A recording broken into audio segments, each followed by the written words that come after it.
యేసుక్రీస్తు నామమున అందరికి వందనములు. ఆదివారమున చేయు స్తుతుల ధ్యానము కొనసాగింపు.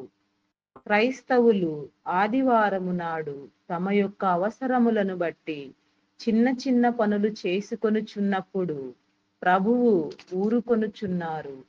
సబ్బాతు దినమున యూదులు పనిచేస్తే మోషే ధర్మశాస్త్రము వారికి శిక్ష విధించెను.